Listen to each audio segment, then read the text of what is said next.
सबको नमस्ते और once again thank you for joining me. हमारा 43rd सेशन है आज गीता पर, 43वां। एक मंत्र पढ़ लेता हूँ फिर शुरू करता हूँ। ओम स्तुता मया वरदा वेद माता प्रचोदयन्ताम पावमानी द्विजानाम आयु प्राणम प्रजाम पशुम कीर्तिम द्रविडम ब्रह्मवर्चसम मह्यम दत्वात् व्रजत ब्रह्मलोकम। ओम। हम जब वेदों की स्तुति करते हैं, सुता मया वेद माता, माता समझकर वेदों की स्तुति करते हैं, तो उन वेदों को जब हम उनमें से उनका रस निकालते हैं, ज्ञान का रस निकाल के पीते हैं, तो हमको मिलते हैं द्विजानम आयु। द्विजानम का मतलब होता है जो दूसरी बार जन्म ले ले। द्विज, द्विज जो दूसरी बार जन्म ले ले, मतलब अपने इस जन्म के ज्ञान को छोड़कर वेदों के ज्ञान को इस तरह ले ले जैसे कि मैंने एक नया जन्म ले लिया, वो हो गया द्विज। तो जो दूसरी बार ज्ञान का जन्म ले ले बाकी जन्मों को छोड़ के, तो उसको प्राण मिलते हैं, प्राणों की रक्षा होती है, प्राण मिलते हैं, प्रजा मिलती है, प्रजा लोगों के साथ इंटरेक्शंस अच्छे होते हैं, आयु मिलती है, अच्छी एज मिलती है, सुआयु मिलती है, प्रजाम पशुम। पशु जो होते हैं हमारे यहाँ जब आशीर्वाद देते हैं पशु का, तो उसका मतलब ये नहीं होता कि आपको बहुत सारे जानवर मिल जाएं। उसका मतलब होता है animal strength, animated animal strength in the body, क्योंकि हर मनुष्य के बॉडी में पशु की शक्ति होती है। तो प्रजाम पशुम द्रविडम, द्रविड जो शब्द होता है उसका मतलब होता है इजी लिक्विड कैश। ऐसी प्रॉपर्टी नहीं जो कि आप इमीडिएटली कन्वर्ट ना कर सके, बल्कि ऐसी प्रॉपर्टी जो कि इमीडिएटली या जो भी आपके पास हो जो इमीडिएटली लिक्विड कैश में कन्वर्ट हो जाए, वो द्रविड़। तो प्रजाम पशुम द्रविड़म और ब्रह्म वर्चसम, तो उसके बाद ब्रह्म का आशीर्वाद भी चाहिए ना, वर्चस्व भी, तो उसका वर्चस्व भी आशीर्वाद भी मिलता है। मह्याम दत्वत वेद ब्रह्मलोक का। उसके बाद ये होता है कि ब्रह्मलोक का रास्ता खुल जाता है। तो ये इस मंत्र का अर्थ है, ये आशीर्वाद मंत्र है। हम इसको जैसे सबको आशीर्वाद देते हैं उस तरह इसको यूज किया करते हैं। Thank you for explaining Piyush, thank you. ठीक है, वेलकम वेलकम। तो आइए अब अपना शुरू करते हैं। तो इंदिरा जी, सॉरी, हाँ अरुणा जी, अरुणा जी आपकी चांस आ गई है। अब आप 17, 18, 19 ये तीनों एक साथ पढ़ दीजिए। ये तीनों को पढ़ते हैं आज एक साथ। यस्त्वात् मरतिरेव स्यात् आत्मतृप्तश्च मानवः आत्मन्येव च सन्तुष्टस्तस्य कार्यं न विद्यते नैव तस्य कृतेनार्थो न कृतेनेह कश्चन न चास्य सर्वभूतेषु कश्चिदर्थव्यपाश्रयः तस्मादसक्तः सततं कार्यं कर्म समाचर असक्तो ह्याचरन् कर्म परमाप्नोति पुरुषः। आइए इनके स्ट्रेट फॉरवर्ड मीनिंग पहले देखते हैं, फिर डिस्कशन करते हैं। ये तीन मंत्र हमने ले लिए 19 तक, 17, 18 और 19 तक के श्लोक ले लिए। ये पीछे की डिस्कशन से चल रहे हैं। तो हमने कल जो 15-16 में किया था, 15-16 में, उसकी डिस्कशन से ही आगे चल रहे हैं।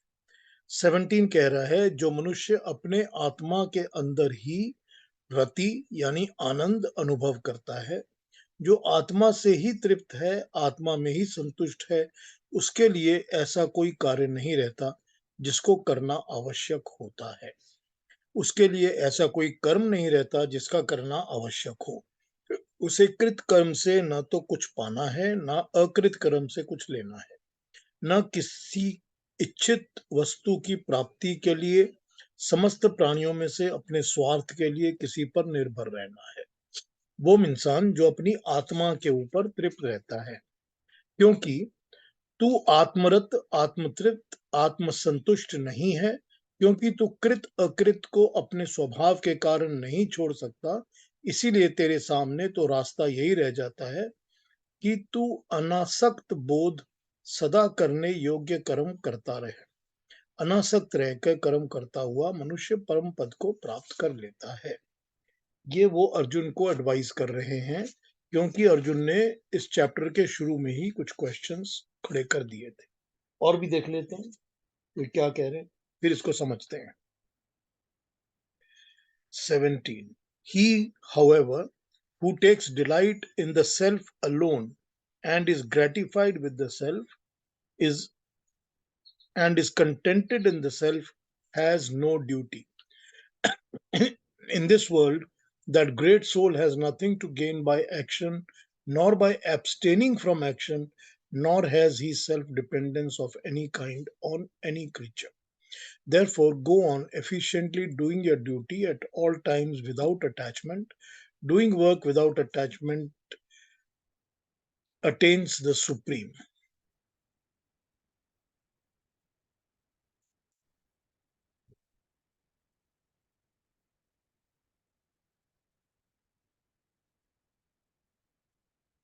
मैं सेवा करता हूं, इसीलिए सबको मेरा सेवक होना चाहिए, नहीं तो मैं इन सब से बदला लूंगा।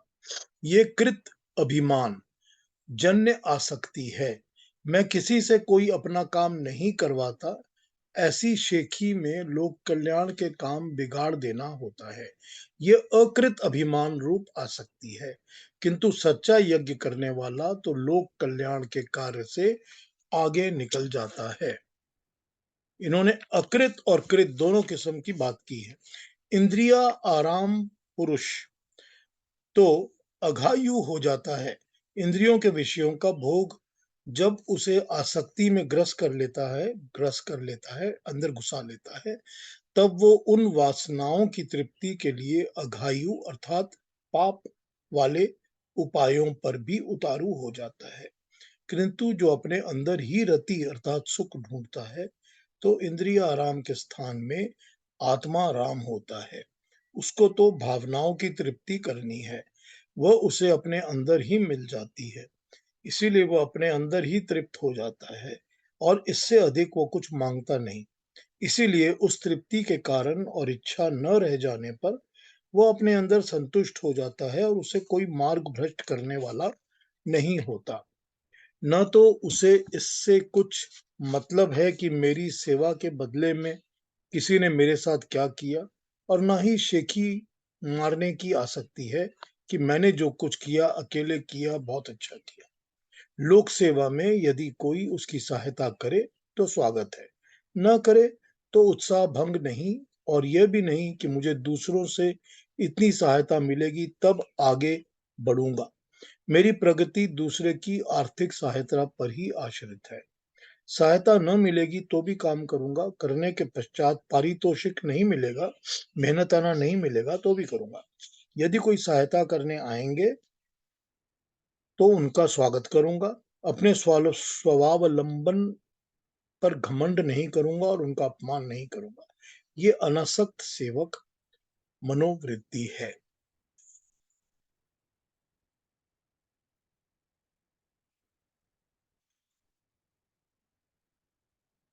आगे वाला देख लेते हैं 19। कार्य तथा अकार्य के विवेक में शास्त्र प्रमाण है, इसलिए अर्जुन शास्त्र के विधान में कहे हुए कर्म को ठीक ठीक जानकर वैसा कर। सो इसीलिए स्पष्ट है कि क्या कार्य है और क्या अकार्य है, ये पहले समझकर फिर उस कार्यक्रम को आसक्त होकर कर। इसीलिए श्लोक का अर्थ यूं हुआ कि हे अर्जुन, तू कार्य अर्थात करने योग्य कर्म को निरंतर असक्त होकर किया कर। असक्त होकर बिना अटैचमेंट के पुण्य कर्म करने वाला मनुष्य परम पद को अर्थात परमात्मा साक्षात्कार तथा प्रभु प्राप्ति को प्राप्त होता है। सततम इसमें शब्द है सततम, सतत रहकर। सततम इसीलिए कहा कि थोड़ा सा भी असावधान, केयरलेस होने से आसक्ति आकर घुस जाती है, अटैचमेंट्स घुस जाती हैं, और ज्यों-ज्यों उत्तम कर्मों के फल रूप ऐश्वर्य प्राप्ति होती है, आसक्ति का भय बढ़ता जाता है। इसीलिए कहा कि सावधान होकर काम कर, सतत रहकर कर्म कर। और भी देखते हैं और गणानंद जी क्या कहते हैं। 17 But there remains nothing more to do for the man who rejoices in his self, finds contentment in his self, and feels adequate in his self.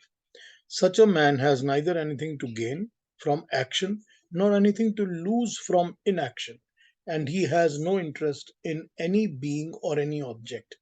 Previously, there was, but now there is, for such a man neither any profit in doing nor any loss in the absence of doing.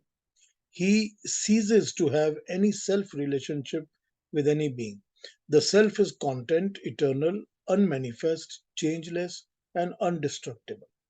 When once this soul has been known, the one is joyous, contented, and absorbed in him. What else is there beyond to search for? And what shall we gain by any further seeking? For such a man, there is no harm in forsaking action because he no longer has the mind on which impieties can make an impression. Impieties can make an impression. He is not the least concerned with beings of the external world or with any of the layer upon layer of inner aspirations.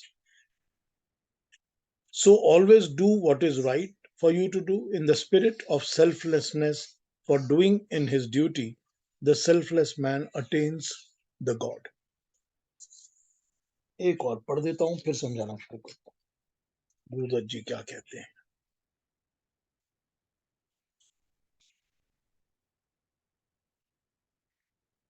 परंतु जो मनुष्य अपनी आत्मा या परमात्मा में ही रत रहता है, उसी के साथ प्रीति रखता है और आत्मा या परमात्मा में ही तृप्त और संतुष्ट होता है, उसके लिए कोई भी कर्तव्य करने वाला बाकी करणीय शेष नहीं रह जाता।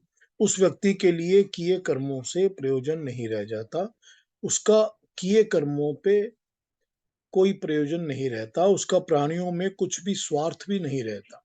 इस कारण किसी में भी मोह न रखते हुए निरंतर कर्तव्य को, कर्म को भली प्रकार करो, क्योंकि मोह रहित हुआ व्यक्ति कर्म करता हुआ भी परम पद मोक्ष को प्राप्त होता है। कर्म करते रहो, मोह में मत पड़ो। श्लोक 17 में आत्मा शब्द का अर्थ अपने लिए ऐसा भी किया गया है और अपनी जीवात्मा के लिए ऐसा भी किया गया है। ये दोनों ही अर्थ उपयुक्त प्रतीत नहीं होते। कारण ये है कि जो अपने में ही संतुष्ट और अपने में ही तृप्त होगा, वो परम पद को प्राप्त नहीं कर सकेगा। हमने एक ट्रांसलेशन में अभी देखा था कि किसी ने इसको अपने ही लिए कहा है, लेकिन इसका यहाँ पर इस श्लोक में जब आत्म तृप्त कहा गया तो इसका ये मतलब नहीं है कि सेल्फिश सिर्फ अपने ही लिए, क्योंकि इसके पिछले श्लोक में 16 के श्लोक में भगवान कृष्ण ने अभी हमको ये बताया है कि अपने लिए काम करने वाला मनुष्य पाप कर्म कर रहा है। यही कहा ना 16 में। तो जब 16 में ये कहा तो 17 में तो अलग बात, उल्टी बात तो कर नहीं सकते। तो यज्ञ में प्रकृति को साधन मानकर कार्य करें, और साध्य तो परमात्मा ही है। जो सब कुछ आत्मा और परमात्मा के लिए करता है, उसमें ही संतुष्ट होता है, वही परम पद को प्राप्त करता है। आत्मा का अर्थ परमात्मा लगाने से भी भाव ठीक बैठ सकता है। इस प्रकार कि मनुष्य को चाहिए कि वो संसार में सब प्रकृति से बने पदार्थों को जीवन यज्ञ के साधन बनाए। इसका अर्थ है कि संसार में मनुष्य जो भी कार्य करे उसे यज्ञ रूप लोक कल्याण का कार्य समझकर करे। सांसारिक पदार्थों में, यज्ञों में समिधा, सामग्री इत्यादि समझने और वह परमात्मा के ही प्रीति रख उसमें ही तृप्त होकर करे, तो फिर उसके लिए संसार में कोई प्रयोजन बाकी नहीं रह जाता और उसको श्रेष्ठ पद श्रेष्ठ पद प्राप्त हो जाता है। यज्ञ रूप करने होने से संसार वह जो कुछ भी करेगा उसका फल उसको श्रेष्ठ ही प्राप्त होगा। अब बात यह है कि थर्ड अध्याय में अभी जो अर्जुन है उन्होंने ये पूछा था कि तुम मेरे को कंफ्यूज क्यों कर रहे हो, तुम कभी कहते हो ऐसा करो, कभी कहते हो ऐसा करो। तो इसी का आंसर देते हुए भगवान कृष्ण यहाँ पर समझा रहे हैं कि तू कर्म कर, अपना कर्म कर और स्वार्थ भाव से मत कर। तो जब स्वार्थ भाव नहीं रहेगा कि मेरे लिए, मैं, मेरा, मेरे, जब ये भावना नहीं रहेगी और कर्म करता होगा इंसान, तो वो कर्म कैसा होगा? तो लोक कल्याण का कर्म होगा। तो तू अपनी आत्मा के लिए, अब वो आत्मा की बात करते हैं, यहाँ शरीर की बात नहीं करते। वो ये नहीं कहते कि तुझको अपनी बॉडी के लिए, अपने शरीर के लिए काम करना है, क्योंकि शरीर के लिए काम करने वाला इंद्रियों के आराम के लिए काम कर रहा होता है, सेंसरी ऑर्गन्स के लिए काम कर रहा होता है। तो सेंसरी ऑर्गन्स के लिए जो काम करता है वो पाप का काम कर रहा है, ये तो 16th श्लोक में बता दिया। तो जब 16 में बता दिया कि तू जो भी ऐसा काम करता है जो अपनी सेंसेस और अपनी सेंसरी ऑर्गन्स के लिए ही करता है, वो पाप का काम कर रहा है, पाप कर रहा है। तो अगले श्लोक में जब वो बताते हैं कि अपनी आत्मा के लिए, तो उसका मतलब है शरीर नहीं। It is not the body, it is not शरीर। तो यहाँ उसका मतलब हो जाता है कि तू अपनी आत्मा, अपने इनर आत्मा, अपनी सोल के लिए काम कर। तो सोल के लिए काम करना क्या होगा? तो वही बात कि ब्रह्म चक्र में जब नहीं फंसेगा इंसान, तो सोल तो वही चाहती है। आत्मा तो सुख और आनंद तभी पाती है जब आत्मा परमात्मा के साथ मेल करती है। जब आत्मा को लगता है कि मैं परमात्मा के साथ एक होने लगी हूं या मेल करने लगी हूं, तो उसको आनंद की प्राप्ति होती है। ये हमने कई जगह पढ़ा है और कई जगह सुना भी है, और कई बार इसको हम अनुभव भी कर सकते हैं। ये आत्मा जो होती है, ये जब परमात्मा से मिलने लगती है तो इसको आनंद की प्राप्ति होती है। तो तू वो कर्म कर जो तेरी आत्मा को संतुष्ट करेंगे, खुश करेंगे। क्योंकि जब तू ऐसा कर्म करेगा तो फिर तेरे को किसी और के किए कर्म से कोई फर्क नहीं पड़ेगा, और किसी के लिए कर्म, किए हुए कर्म का भी तुझे कोई फर्क नहीं पड़ेगा, मतलब अभिमान नहीं होगा। तो पहली बात तो ये है कि तू रिएक्शनरी नहीं होगा। You don't have to react to what people are doing and saying. और दूसरी बात यह है कि तू अपने किए के लिए दुनिया में बोलता नहीं फिरेगा कि देखो मैंने, देखो कितना अच्छा काम किया है, मैंने क्या किया, मैंने क्या किया, ये मैंने ही किया था, वो मैंने ही किया था। तो एक अभिमान नहीं होगा। तो अभिमान नहीं होगा तो आसक्ति नहीं होगी, अटैचमेंट नहीं होगी। और दूसरा रिएक्शन नहीं होगा। तो रिएक्शन नहीं होगा तो फिर अटैचमेंट नहीं होगी, क्योंकि क्रोध भी नहीं होगा, फ्रस्ट्रेशन भी नहीं होगी। तो जब क्रोध और रिएक्शंस नहीं होंगी और अभिमान और अटैचमेंट्स नहीं होंगे, तो ये कर्मों से तेरे को कोई फर्क नहीं पड़ेगा। तू इनके साथ जुड़ेगा नहीं। तू ऐसे कर्म करता रहेगा जैसे कि परमात्मा कर्म करता है, जैसे कि वो बनाने वाला हमको सब कुछ देता है। उसको इससे कोई फर्क नहीं पड़ता कि वो हमको जो दे रहा है, हम उसको मिसयूज कर रहे हैं या प्रॉपर यूज कर रहे हैं। उसको फर्क नहीं पड़ता, हमको पड़ता है, उसको फर्क नहीं पड़ता। तो तेरे शरीर को फर्क पड़ेगा अगर तू इस तरह सोचेगा। तू आत्मा के लिए काम करेगा तो तुझे इन चीजों से कोई फर्क नहीं पड़ेगा, क्योंकि तू तो गलत काम करेगा ही नहीं। और यही रास्ता है कि तू अपना श्रेष्ठ काम करते हुए परमात्मा की प्राप्ति की बात कामना करे या उस तरफ का रास्ता लगाए, क्योंकि ये सब श्रेष्ठ कर्म हो जाएंगे। अब देखिए कर्म को डिफाइन किए जा रहे हैं कॉन्स्टेंटली, कैसे कैसे कैसे कैसे।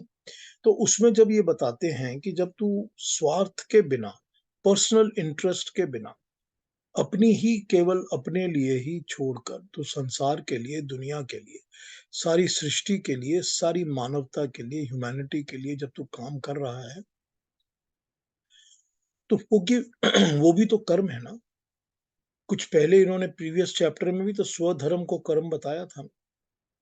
तो जब वो स्वधर्म का कर्म आप कर रहे हैं और उसके साथ आपने निस्वार्थ कर्म करना शुरू कर दिया कि अब इसमें मेरा स्वार्थ नहीं है, तो वही कर्म है जो कि निष्काम कर्म बन गया, कि बिना कामनाओं के, बिना अपनी किसी इच्छाओं के, बिना अपने पर्सनल पर्पस के लिए कर्म को करो, काम को करो।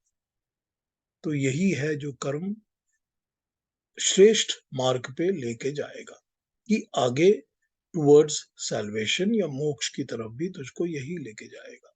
तो इस कर्म को करने में तो किसी किस्म की ये मत सोच कि मुझे कोई प्रॉब्लम हो रही है। इसीलिए मोह के बिना काम कर, मोह किसी भी अटैचमेंट के बिना काम कर। तुझको ये मोह नहीं रखना कि मैं ये काम ठीक है तो करूं, या उस ठीक का मोह, कि मैं ये अच्छा कर रहा हूं, वो अच्छे का मोह वो भी छोड़ दे। तो तू हर तरह का मोह छोड़ के काम कर। तू ये भी अब मत सोच कि मैं जब युद्ध लड़ूंगा तो उससे कितना अच्छा होगा, ठीक, ये भी मत सोच। तू ये भी मत सोच, तू ये मैं स्वर्ग को जाऊंगा या मैं उनको स्वर्ग को भेजूंगा, ये सारा मोह छोड़ दे। जब तू मोह को छोड़ देगा और कर्म पे ही ध्यान देगा, तो कर्म अपने आप तेरे को तार के ले जाएगा, उठा के ले जाएगा जहां उसने ठीक तेरे को ले जाना है। वैसे भी तो कर्म ने ही लेके जाना है ना, वैसे भी तो कर्म ने लेके जाना है, क्योंकि जो कर्म करेगा उसी का कर्म फल मिलेगा। अच्छा कर्म करेगा, अच्छा कर्म फल मिलेगा, तो अच्छाई की तरफ लेके जाएगा, बुरा करेगा बुराई की तरफ लेके जाएगा, कर्म का ही मिलेगा। तो कर्म को ही डिफाइन करके बोल रहे हैं कि अब कर्म को करता रहे, लेकिन इसको स्वार्थ भाव से मत कर। और जब तू स्वार्थ भाव से नहीं करेगा तो तू इसके साथ नहीं जुड़ेगा, और जब नहीं जुड़ेगा तो कर्म ही तेरे को ऊपर उठा के ले जाएगा। वही कर्म जो तू अपनी आत्मा के लिए, अपनी शरीर के लिए नहीं, अपनी आत्मा के लिए, और उस आत्मा को इन्होंने शेडी रख के परमात्मा के साथ कंपेयर कर दिया, क्योंकि ये कह दिया कि जब तू इस तरह कर्म करेगा तो तुझे ये एक ही लगेगा कि तू आत्मा का काम कर रहा है या परमात्मा का कर रहा है। तो जब तू परमात्मा का काम कर रहा है तो भी एक ही बात है। तो यहाँ ये समझ के काम कर कि मैं परमात्मा के लिए ही सारा कुछ कर रहा हूँ। तो जब तू ये सोच के करेगा तो तू गलत तरीके से काम करेगा ही नहीं। तो तुझको ये फर्क नहीं पड़ेगा कि दुनिया वाले क्या बोल रहे हैं, क्या नहीं बोल रहे हैं, तेरी प्रेज कर रहे हैं या क्रिटिसाइज कर रहे हैं या क्या कर रहे हैं, क्योंकि तू अपना कर्म कर रहा है जो तेरे को ऑलरेडी श्रेष्ठ मार्ग पर, मोक्ष के मार्ग पर, सैल्वेशन के मार्ग पर लेके जा रहे हैं, परमात्मा के मार्ग पे ले जा रहे हैं। तो इसमें कोई भटकने वाली बात है ही नहीं। तो ये इसकी जिस्ट है हमारे 17, 18, 19 की। अब हम आगे बढ़ेंगे, तो आगे हम 20 और एक साथ 20, 21, 22 इनको एक साथ देख सकते हैं, लेकिन उसके पहले 16, 17, 18 के अंदर अगर कोई 19 तक अगर कोई क्वेश्चंस हो तो आप पूछ लीजिए, नहीं तो फिर अरुणा जी से कहता हूं कि वो हमको 20, 21, 22 पढ़ के बताएंगे। कोई क्वेश्चन है 16, 17, सॉरी 17, 18, 19 पर, या कोई री एक्सप्लेनेशन चाहिए या डाउट्स हैं? तो आइए अरुणा जी, एक साथ ही फिर 20, 21, 22 भी पढ़ दी। जी। कर्मणैव हि संसिद्धिम् आस्थिता जनकादयः लोकसंग्रहमेवापि सम्पश्यन् कर्तुमर्हसि यद्यदाचरति श्रेष्ठस्तत्तदेवेतरो जनः स यत् प्रमाणं कुरुते लोकस्तदनुवर्तते न मे पार्थास्ति कर्तव्यम् त्रिषु लोकेषु किंचन नानवाप्तमवाप्तव्यम् तमवाप्तव्यम् वर्त एव च कर्मणि। इसके सिंपल मतलब समझते हैं, फिर इसकी डेफिनेशंस पर आते हैं। जनक इत्यादि भी कर्म के द्वारा ही श्रेष्ठ सिद्धि को प्राप्त हुए हैं। इस कारण लोक संग्रह को देखता हुआ भी तू कर्म करने के योग्य है। तुझे कर्म ही करते रहना चाहिए। श्रेष्ठ पुरुष, उत्तम पुरुष जैसा जैसा आचरण करते हैं, अन्य साधारण जन भी वैसा ही करते हैं। जो वह श्रेष्ठ पुरुष प्रमाण स्वरूप नमूने के तौर पर करता है, वैसे ही दूसरे भी करते हैं। हे अर्जुन, मुझे तीन लोक में कुछ भी कर्तव्य नहीं है, अर्थात मुझे इनमें कुछ भी प्राप्त करने की इच्छा नहीं है। इनमें कुछ भी प्राप्त होने योग्य भी मुझे अप्राप्त नहीं है, पर फिर भी मैं कर्म करता हूँ। ये इन्होंने बताया नंबर 20, 21, 22 तक। दूसरे भी वर्ड्स देख लेते हैं, फिर इसकी डेफिनेशंस पर आते हैं।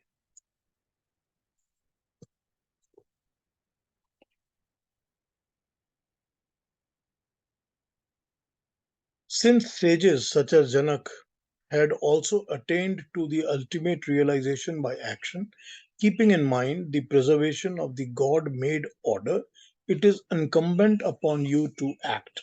Others emulate the actions of great men and closely follow examples set by him.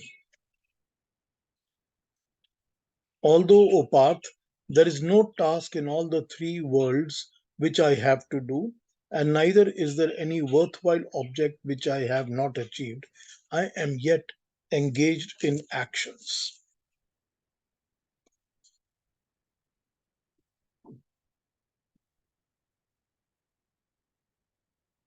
जनक आदि लोग कर्म द्वारा ही सिद्धि तक पहुंचे थे। ये देखते हुए कि तू राजघराने का है, जन साधारण के सम्मुख तुझे आदर्श स्थापित करना चाहिए। लोक संग्रह अर्थात लोगों को संग्रहित, संगठित या इकट्ठे बनाए रखने के उद्देश्य में भी तुझे कर्म करना चाहिए। श्रेष्ठ मनुष्य जो जो कुछ करता है, वही कुछ इतर और साधारण जन भी करने लगते हैं। जैसा आदर्श उपस्थित करता है, उसी पर लोग अनुगमन करने लगते हैं। हे पार्थ, मेरे लिए इन तीन लोकों में ऐसा कोई भी कर्म नहीं है जो करना आवश्यक है, और न कोई ऐसा पदार्थ है जो प्राप्त होना चाहिए पर मुझे प्राप्त नहीं है, परंतु फिर भी मैं कर्म में लगा ही रहता हूँ।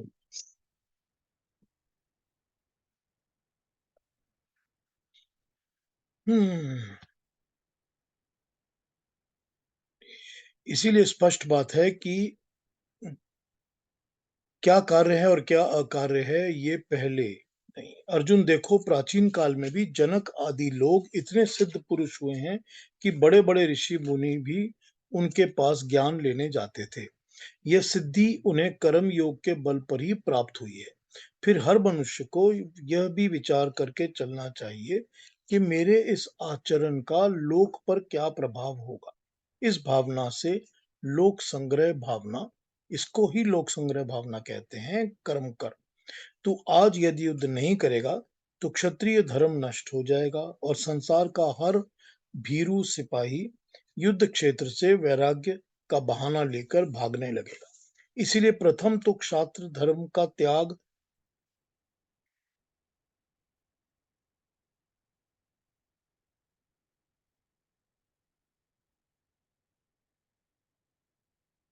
स्वयं तुम्हें भी उचित नहीं है। फिर तुम इतने बड़े पद पर प्रतिष्ठित हो, ऐसे उचित राजवंश में जन्मे हो कि तुम्हारी देखा देखी सब की सन्मार्ग को छोड़कर मैदान से भागने की प्रवृत्ति होगी। इसीलिए लोक संग्रह की भावना से भी तुम्हें युद्ध करना आवश्यक है। श्रेष्ठ पुरुष जैसा जैसा आचरण करते हैं, संसार का साधारण मनुष्य भी वैसा वैसा ही आचरण करता है।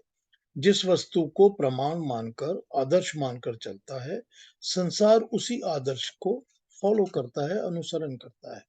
हे अर्जुन, मुझे अब तीन लोकों में कोई कर्तव्य शेष नहीं रहा। कोई पद जो मुझे प्राप्त करना था प्राप्त नहीं हुआ, या प्राप्त कर रहा हूं, ऐसा कुछ भी नहीं है। मैं कार्यक्रम करता हूं, ये बात भी मैं अपने सिर्फ कर्तव्य को यथावत ही करता हूं, बस यही बात है।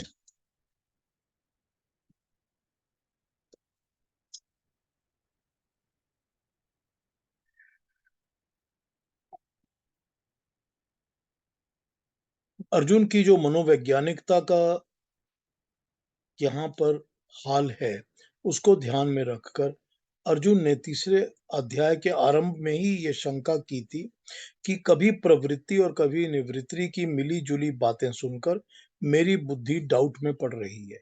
अब यहाँ श्री कृष्ण ने स्पष्ट किया है, क्लियर किया है कि व्यक्ति आत्मा में रमण करने वाला, अपनी ही आत्मा में संतुष्ट, उसे तो कोई कार्य करने की आवश्यकता ही नहीं है, क्योंकि उसे ना तो कृत कर्म से कुछ पाना है और न ही अकृत कर्म से कुछ खोना है। ना ही ऐसा व्यक्ति अपने स्वार्थ के लिए किसी प्राणी पर निर्भर करता है। कि जो व्यक्ति अपनी आत्मा के अंदर ही आनंद अनुभव करता है, जो स्वयं अपने आप में ही तृप्त रहता है, संतुष्ट है, उसके लिए ऐसा कोई भी कार्य नहीं रहता जिसे करना आवश्यक हो। उसे न तो कुछ कृत कर्म में पाना है, न अकृत कर्म में कुछ लेना है, न किसी डिजायर्ड वस्तु की प्राप्ति के लिए बाकी लोगों को अपने स्वार्थ के लिए यूज करना है, क्योंकि आत्मरत, आत्मतृप्त तथा आत्मसंतुष्ट नहीं है, इसीलिए तेरे सामने तो बस यही रास्ता है। अब तू क्योंकि आत्मरत या आत्मतृप्त नहीं है, यानी तू मेरे जैसा अभी नहीं है, तो तेरे लिए यही रास्ता रहता है कि तू अनासक्त होकर करने योग्य कर्म को करता रहे। इस प्रकार अनासक्त होकर कर्म करने वाला व्यक्ति भी परम पद को प्राप्त हो जाता है। कर्मों का त्याग तो कभी हो ही नहीं सकता, इसलिए यहाँ पर कर्म त्याग की बात नहीं कही गई। यहाँ इसका भाव ये है कि अपनी आत्मा से प्रेम करने वाला तथा आत्मतृप्त व्यक्ति, उसे यह नहीं सोचना पड़ता कि मैं कौन सा कर्म करूं या ना करूं। उसका तो समूचा जीवन ही यज्ञमय होता है, अर्थात वह स्वाभाविक रूप से केवल और केवल निष्काम कर्म ही करता है। मगर क्योंकि भगवान कृष्ण अर्जुन को पहचानते हैं, उन्हें मालूम है कि वह आत्मतृप्त और आत्मरत नहीं है, इसीलिए उसे कहते हैं कि तू अनासक्त होकर निरंतर कर्तव्य कर्म को अच्छी तरह करता रहे। यज्ञ की भाव से ही गीता में आत्मसमर्पण के रूप से किया गया कर्म बताया है। इदनमम का अर्थ ही यह है कि इस कर्म के साथ मेरा व्यक्तिगत कोई संबंध नहीं है। ये मैं अपने पर्सनल यूज के लिए कर्म नहीं कर रहा। जैसे सृष्टि का प्रत्येक कार्य इस निस्वार्थ भावना से पूरा हो रहा है, अर्जुन तू भी अनासक्त होकर इसी तरह अपना काम कर। अर्जुन के मन में ऐसी शंका पैदा होना स्वाभाविक है। उसको देखते हुए ही भगवान कृष्ण कहते हैं कि जनक के जैसे लोग भी आसक्ति रहित कर्म के द्वारा ही परम सिद्धि को प्राप्त हुए हैं। वो भी तो राज परिवार के थे और उनको भी तो देख के लोग उनको फॉलो करते थे। और फिर लोक संग्रह को देखता हुआ तू भी कर्म करने में योग हो जा। लोक संग्रह का भाव है कि सामाजिक व्यवस्था तथा यज्ञमयी परंपरा को बनाए रखना। व्यक्ति द्वारा सर्वप्रथम स्वयं इस प्रकार के कर्म करके ही सामाजिक व्यवस्था को सुचारू ढंग से चलाया जा सकता है। इसी से लोगों को भी अनासक्त होकर कर्म करने की प्रेरणा मिलेगी। जो लीडर्स होते हैं, जो लोग आगे चलते हैं, जो राज परिवार से लोग हैं, जो अर्जुन के जैसे सिचुएशन में लोग हैं, उनको देखकर उनको लोग फॉलो करते हैं। और अगर तू ये सामाजिक व्यवस्था को प्रॉपर तरीके से चलाने का एग्जाम्पल रखता है, तो बाकी लोग भी उसी को फॉलो करेंगे। इसी को लोक संग्रह कहा है। परंपरा को जारी रखने के लिए कर्म करने की प्रेरणा तुझे दी जा रही है। इसी से अन्य लोगों के भीतर भी इसी प्रकार कार्य करने की प्रेरणा मिलेगी। यदि हम व्यवहारिक स्तर पर देखें, तो संसार में अच्छी परंपराएं ऐसे ही चलती हैं। इसीलिए श्री कृष्ण जी भी अर्जुन को कहते हैं कि श्रेष्ठ पुरुष जो जो आचरण करता है, वैसा ही साधारण मनुष्य भी आचरण करते हैं। जैसा श्रेष्ठ पुरुष जिस बात पे मान के चलता है, साधारण जनता, नॉर्मल जनता उसको प्रमाण एग्जाम्पल एंड प्रूफ समझकर उसी तरह काम करती है, कोट करती है कि मैं तो ये काम इसलिए कर रहा हूं क्योंकि सो एंड सो ने ये काम किया है। तो यही बात श्री कृष्ण अर्जुन को समझा रहे हैं और अपना उदाहरण देते हुए कहते हैं कि मुझे तो 3 लोकों में कोई भी काम करने की आवश्यकता नहीं है, तथा किंचित भी मैं प्राप्त करने योग्य वस्तु मेरे लिए ऐसी नहीं है जो अप्राप्त ना हो, लेकिन मैं फिर भी अपने कर्मों में, अपने काम में लगा ही रहता हूं।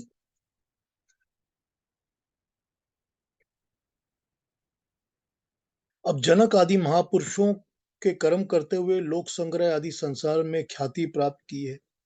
बात यही है कि दूसरे दूसरे अध्याय में, सेकंड अध्याय में भगवान कृष्ण ने स्थित प्रज्ञ के लक्षण करते हुए श्री कृष्ण को बताया था कि कामनाओं से ही बुद्धि विचलित होती है।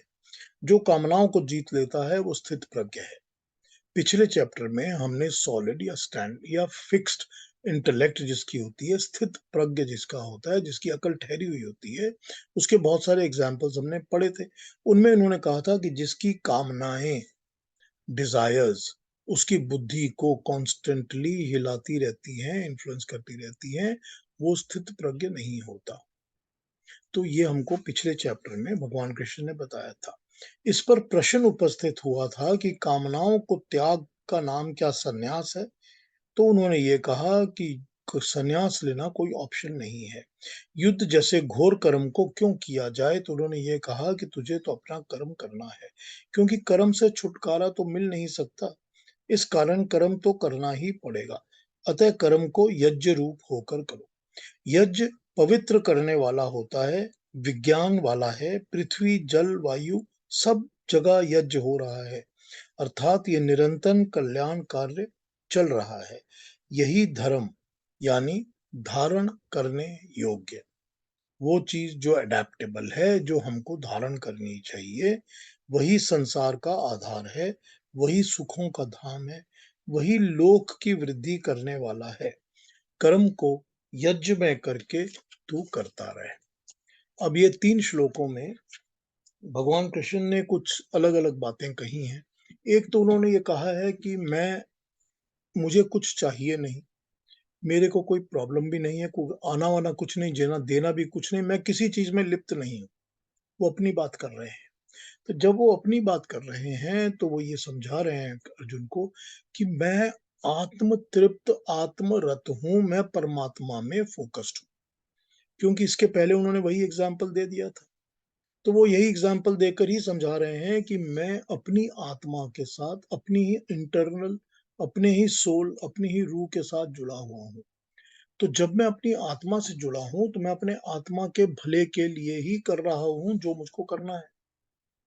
और इसीलिए ना मुझे तो कोई चीज किसी से चाहिए, ना मुझे कोई एक्सपेक्टेशंस है, ना मेरा कुछ बिगड़ता है, ना मेरे से कोई कुछ ले सकता है, क्योंकि मेरा कुछ नहीं है जो चला जाएगा। तो फिर भी तो मैं कर्म कर रहा हूं, मैं तो फिर भी कर्म किए ही जा रहा हूं। अब इसी बात को जब वो भगवान कृष्ण मैं कह रहे हैं, तो अगर यहाँ पर परमात्मा की वाणी समझा जाए तो वही बात होगी कि परमात्मा को तो इस दुनिया से, इस संसार से कुछ नहीं चाहिए। उसको कोई फर्क नहीं पड़ता कि हम क्या चीज कितना यूज करते हैं, नहीं करते हैं, उसकी दी चीज लेते हैं, नहीं लेते हैं, उसके नाम पे हम भक्ति के भजन करते हैं या सुबह शाम गालियां देते हैं, उसको कोई फर्क नहीं पड़ता। लेकिन फिर भी तो परमात्मा कर्म किया जा रहा है, कर्म तो करे ही जा रहा है। वो तो अपने कर्म नहीं रोकता। अपने कर्मों को, अपने किए किए होने वाले एक्शंस को वो कभी नहीं रोकता। लेकिन तू अर्जुन अभी भी मेरे जैसा आत्म तृप्त तो नहीं हुआ। अगर तू आत्म तृप्त नहीं है तो भी तेरे लिए यही उचित है कि तू केवल अपना कर्म कर जिसमें तेरा स्वार्थ नहीं होना चाहिए। तू सेल्फिश इंटरेस्ट के साथ मत कुछ कर, तू सेल्फ इंटरेस्ट को छोड़कर पब्लिक गुड के लिए, जनरल सबके अच्छे के लिए, लोक कल्याण के लिए, धर्म के लिए, धर्म मतलब जो धारण करने योग्य है, जो लेने अडेप्ट करने के योग्य है, उसके मार्ग पर तू कर्म कर, वो भी तुझको श्रेष्ठ मार्ग पे ले जाएगा। और तू ये कर्म क्यों कर? क्यों कर तू ये कर्म? तो इसीलिए कर कि हर युग में, हर जगह दुनिया में लोग अपने आइडियल सेलेक्ट करते हैं कि तू ऐसा एक है जो कि एक राजवंश से, राज परिवार से आया हुआ प्रिंस है, अर्जुन है, राजा है। सारे के सारे जो सैनिक हैं, वॉरियर्स हैं, वो तेरी तरफ देखते हैं। जो तू करेगा, वो भी वही करेंगे। तू युद्ध से भाग जाएगा, तो वो भी युद्ध से भाग जाएंगे, वो भी यही सीखेंगे।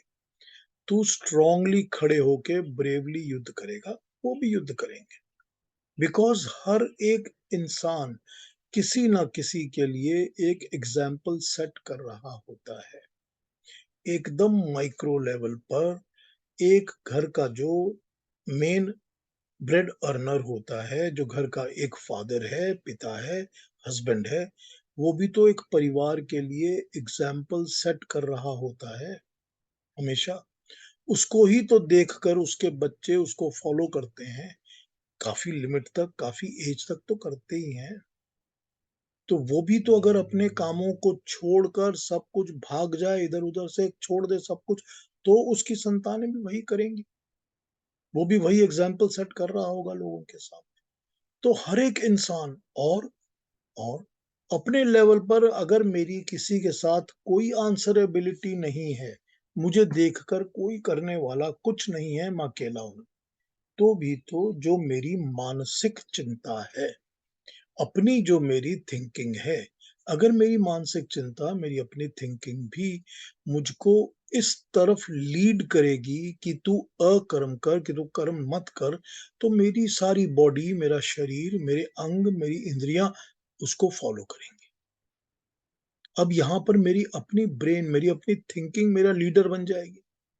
जैसे उन्होंने कहा कि तू अर्जुन लीडर है सबका, तो लीड तो सभी, हर चीज लीड करती है ना। फिर हम भी तो लीड होते हैं। तो मुझे क्या चीज लीड कर रही है? तो मेरी थिंकिंग ही तो लीड करेगी ना मेरे को, मेरी मानसिकता।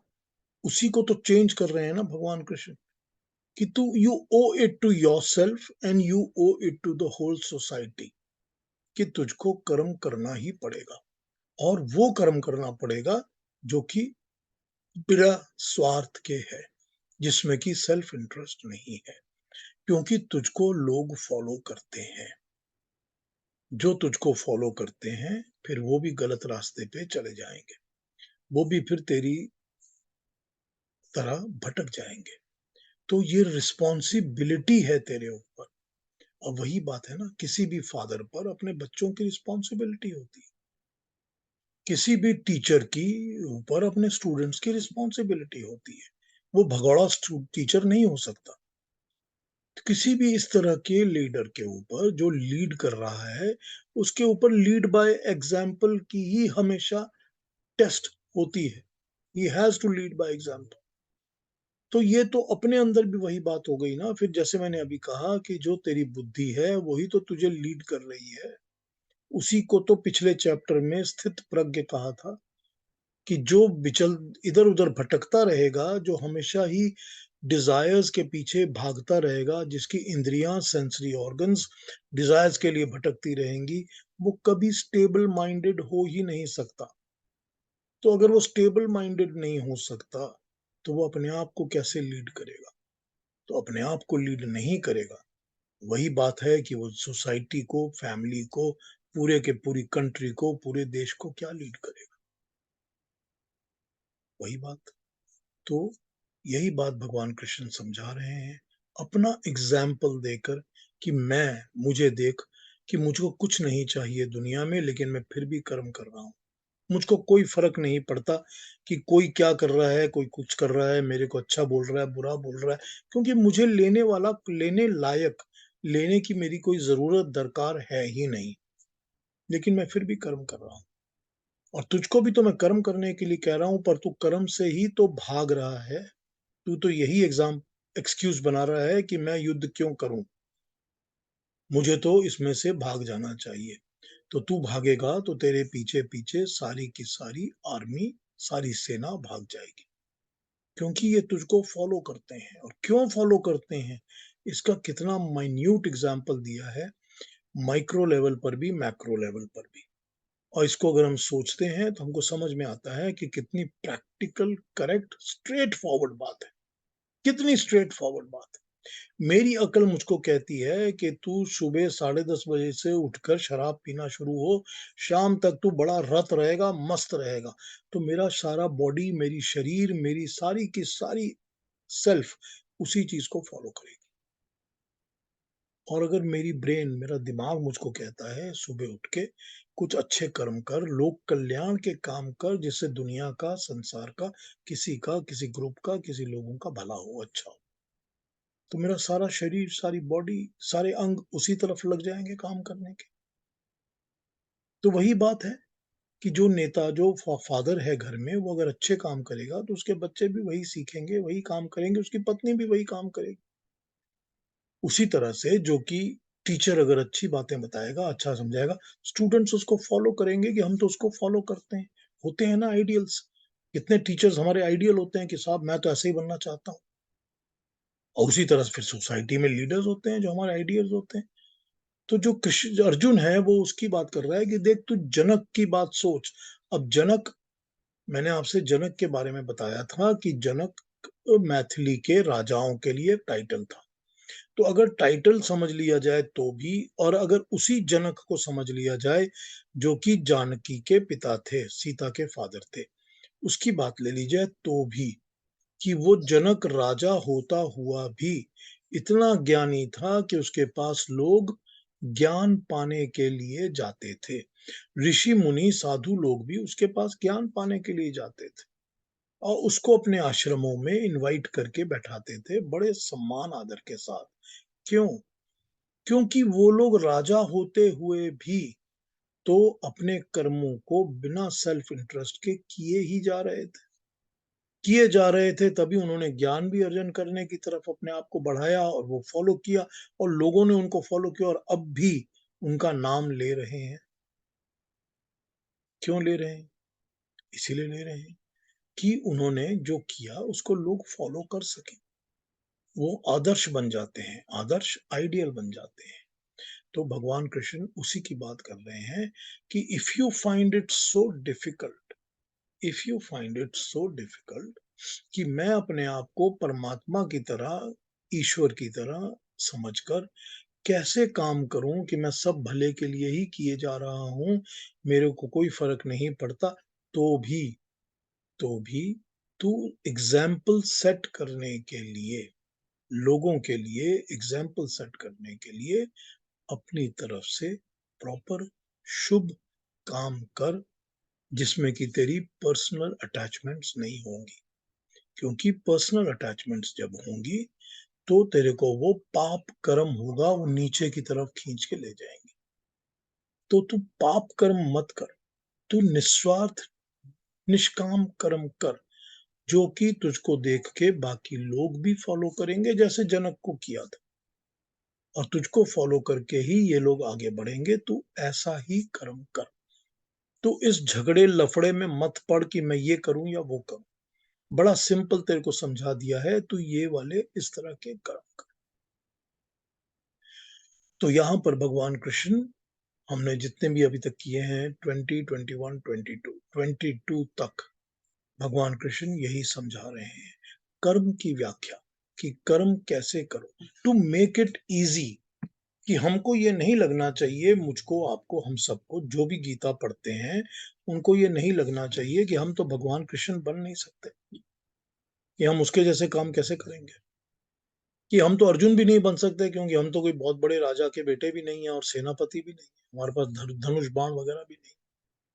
लेकिन हम इंसान तो हैं ना, इंसान तो हम जन्मे हैं, हम इंसान का जन्म लेकर ही तो अपने आप को, अपने जीवन को, अपनी लाइफ को लीड करेंगे ना।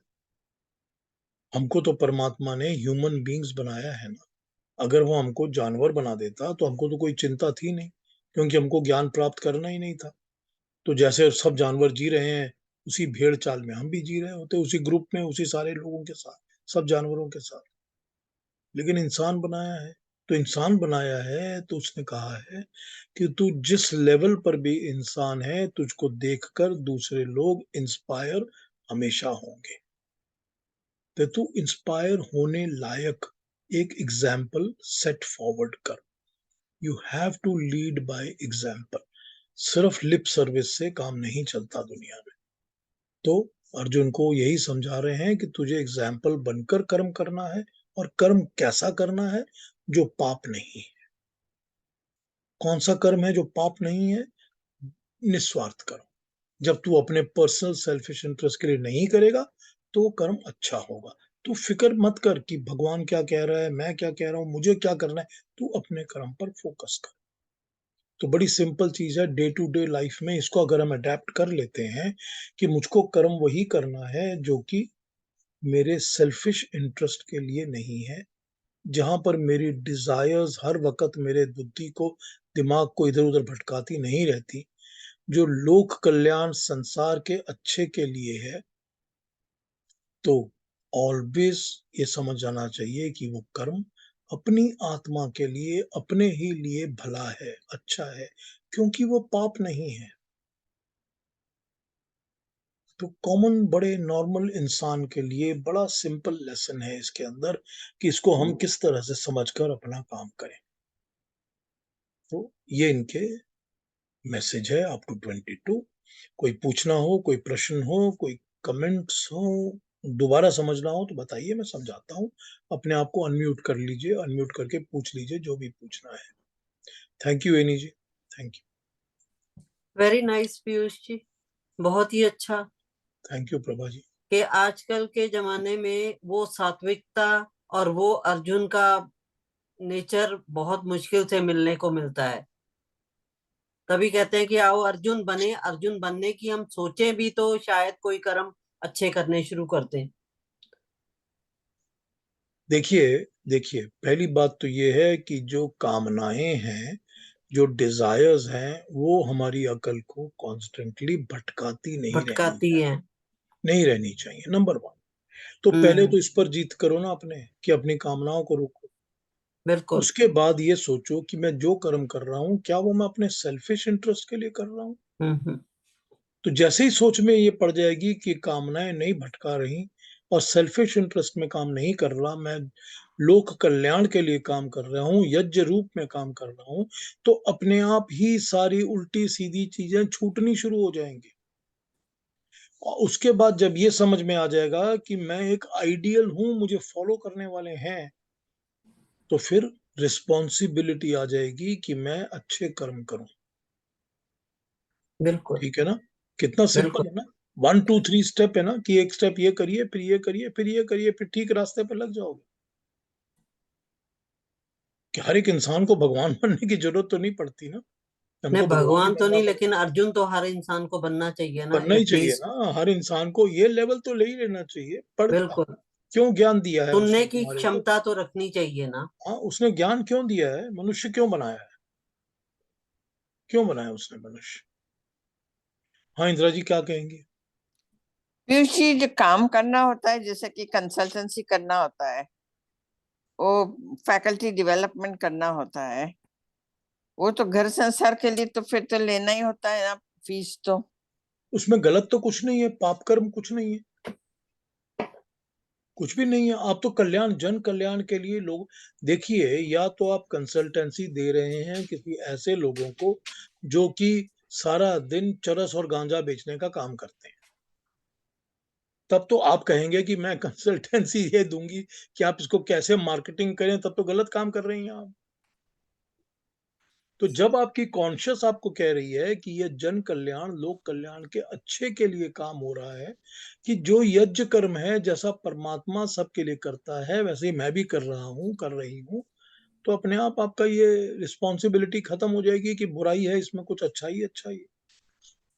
फिर अगर आप उसमें कंसल्टेंसी दे रही हैं कि किसी भी इंसान की एफिशिएंसी कैसे बढ़ेगी, तब तो आप वही कर रहे हैं कि you are leading by example, setting an example.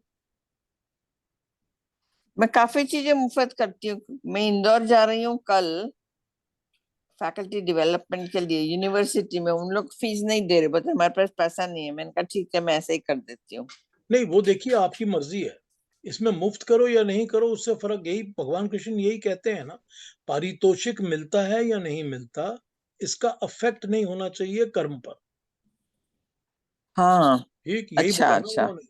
उन्होंने बोला ना, कल हमने कल या पिछली बार ये पढ़ा था ना, जी पारितोषिक मिले या ना मिले, पारितोषिक मेहनत आना, आपको उसकी कॉम्पेंसेशन मिले या ना मिले, आपके कर्म में फर्क नहीं पड़ना चाहिए। या तो आप ये सेलेक्ट कर लीजिए कि मैं ये वाला कर्म नहीं करूंगी, कोई बात नहीं, लेकिन जब आप करेंगी तो पारितोषिक मिल रहा है या नहीं मिल रहा है, दैट शुड नॉट इन्फ्लुएंस, क्योंकि ओके, ठीक पारितोषिक है। मिलने का इन्फ्लुएंस सेंसरी ऑर्गन्स का इन्फ्लुएंस बन जाएगा, या डिजायर्स का, कामनाओं का इन्फ्लुएंस बन जाएगा। मैंने जब इजिप्ट के लिए काम किया था, वो उनकी फूड चेन थी, जहाँ KWC होता था, बर्गर भी उन लोग का था।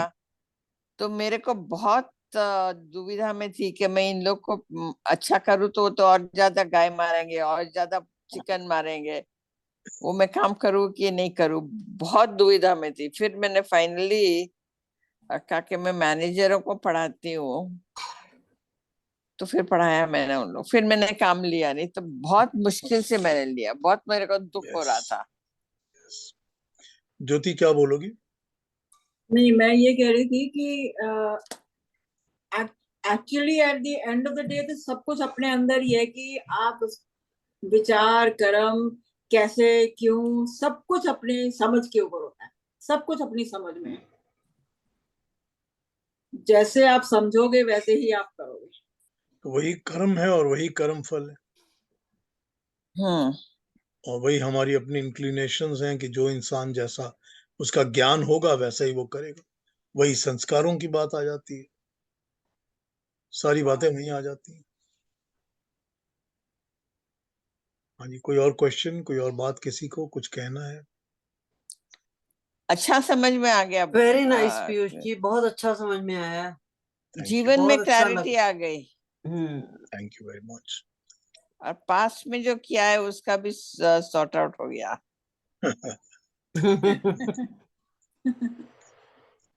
ठीक है, फिर अगले सैटरडे को मिलें।